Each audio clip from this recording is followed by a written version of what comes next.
Hi everyone, I have been in Ibiza for almost 1 month and the energy here feels like an amplifier. So it's almost like time compresses, the subconscious comes to surface and everything intensifies. And I feel it's the perfect place to talk about something I've been circling for a bit. Integration, narrative drift, and what happens when we live too fast to actually absorb what we've lived. This video is about how high input, high velocity living can fill us with experiences but leave us fragmented. How skipping the process of integration, the digesting, metabolizing and making sense, can create internal blur even if life looks exciting on the surface. I am making this because I have lived a high input life but always paused to ask what it meant in the bigger story. I have watched others live it differently, sometimes crashing, sometimes floating. I have felt the internal difference between integrated and non-integrated experience. I've also noticed how some people misread me as chasing novelty or accumulating experience, which I have repeated many times is not what I've been doing. And as a nomad, I have gotten close enough to the edge of overstimulation and under-integration, not because I was numbing out, but because I was moving fast and I felt everything. So I have felt the risk of losing the thread, and I've seen others go over that edge without even realizing it. So I am naming a pattern I've brushed against, but not from a place of authority, but from a place of inquiry. I offer this as a reflection, not a judgment, a diagnostic lens, not a prescription, and a way of naming something I have lived adjacent to but never fully inside.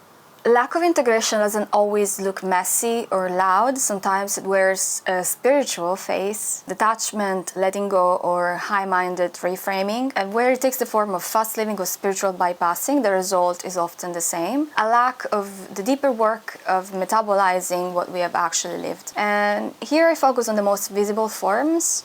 So speed, overstimulation and blur, experience chasing without pause, unintegrated hedonism, ambition loops, or compulsive travel. And these will help set the frame for future reflection on more refined forms of non-integration, including those that hide under spiritual language, for example. The themes here overlap with bigger conversations, for example, integration versus hedonism, postmodern drift versus coherence, the phenomenology of meaning, the texture of time, the tension between sensory and spiritual fulfillment. But this isn't a philosophical essay, it's an attempt to name a real tension I have lived and witnessed, and one that often goes unnamed and fast-moving scenes. So for example, among nomads, creatives, and those caught in loops of perpetual activity. So in a previous video, nomadic nervous system, I introduced the concept of field saturation, and the way I use the term is intentionally layered, but if I had to define it in context, it would go something like this. Field saturation is what happens when your perceptual and energetic system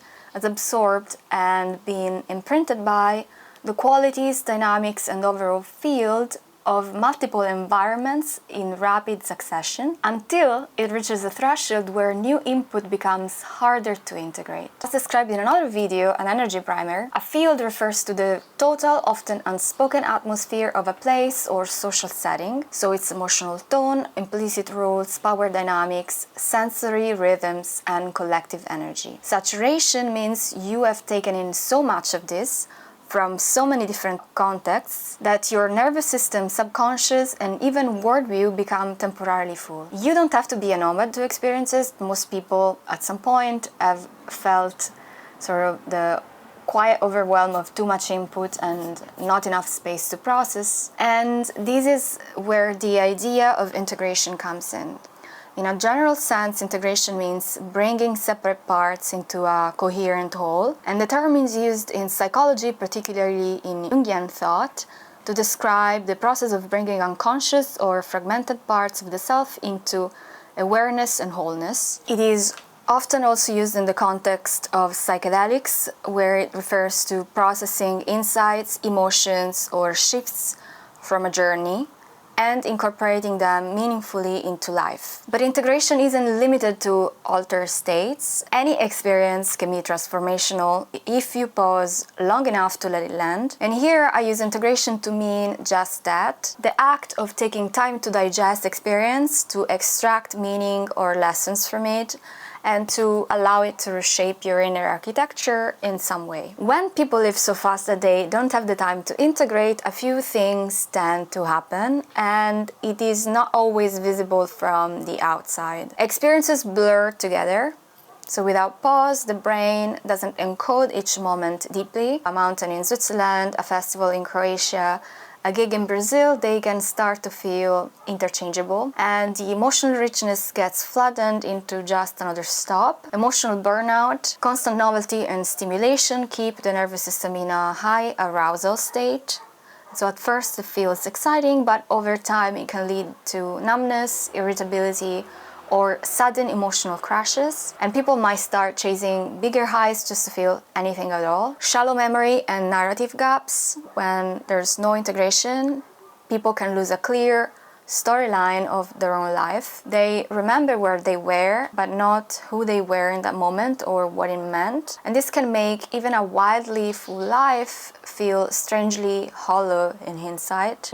Identity drift. If there's no time to process, identity gets shaped mostly by external contexts. So the next gig, the next trip, the next scene, instead of internal choice. And so they may find it hard to answer, what do I actually want outside of the current loop? Health and stability costs, sleep deprivation, irregular diet, and constant travel stress add up. Physical health issues can creep in quietly. Mental health can suffer from the combination of overexposure and lack of grounding. So in short, without integration, people often keep moving because stopping feels scarier, and the momentum becomes the identity, and slowing down can force them to face how much they haven't processed. Here's how an integration deficit can build up over the years for people who live fast without pauses, so perpetual travelers, DJs, creatives constantly on the move, and so on. So here 1, 2, high novelty, low cost, so it feels like a dream. Energy is high, the body bounces back quickly, everything feels fresh, almost no integration, but it doesn't feel like a problem yet because the sheer adrenaline and novelty mask the lack of processing. And the risks starting are sleep debt, shallow memory of places, relying on momentum for motivation. Year 3 and 4, the blur begins. Places and the experiences start to blend. Was that Berlin or Barcelona? The integration is still low, so the emotional imprint from each place weakens. The risks are now visible, so emotional flatness between highs, difficulty remembering details, relationships feeling more situational than deep. Year 5 to 7, identity drift. It feels like life is full but strangely repetitive. The highs are there, but they don't hit us hard. The gap between external life, impressive and varied, and internal life, less clear, less coherent, widens. And the risks are a sense of self increasingly tied to the cycle, and stopping feels dangerous. So if I'm not moving, who am I? And finally, years 8 to 10 plus momentum dependency. The loop runs the person, not the other way around. Slowing down even briefly can trigger anxiety or depression. The integration is almost non-existent unless forced by burnout or crisis. The risks are physical health decline, mental fatigue, loss of curiosity, difficulty connecting to slower rhythms, or more stable relationships. So the bottom line is that without integration, the variety becomes more visual than visceral. So life looks rich from the outside, but often feels thinner over time. And the people who sustain fast living over decades are usually the ones who find micro moments to process and ground, even in motion. So I want to talk about a couple of examples. Fast living takes many forms: nomadic travel, perpetual motion in creative industries, ambition-driven cycles. The mechanics can differ, but the risk of non-integration is similar. Nightlife is a strong case study because it's visually rich, emotionally evocative, and encapsulating speed, performance, identity, and avoidance. This isn't a judgment. Some of my closest friends work in nightlife or production, and I've seen how much energy, love, and craft it takes to sustain that pace. But I have also watched what happens when integration never catches up. Life is full of events, places, and people, but when they pause to reflect, there is a strange hollowness.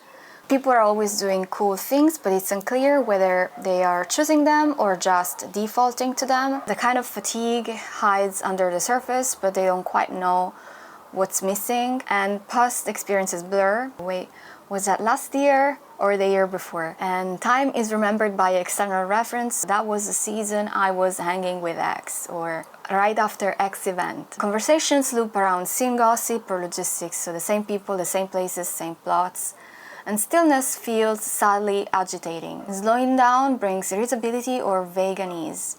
Eventually, the lifestyle becomes the identity, so stopping even briefly feels like disappearing. And it's not about excitement anymore, it's about avoiding what might emerge in the stillness. Emotional depth only surfaces in moments of crash, and even then it's buried again under the next high. So in my own life, the same dynamic has shown up differently. Field saturation has come not just from travel, but from moving between radically different contexts, academic, cultural, social, and juggling them at the same time. And the friction between these layers, more than the sheer volume, is what sometimes created the sense of overload. I have occasionally felt the pull of this blur, but I have learned to recognize the early signs and deliberately create space to metabolize experience. And writing, reflection, and my movement practice have been my tools for staying grounded. So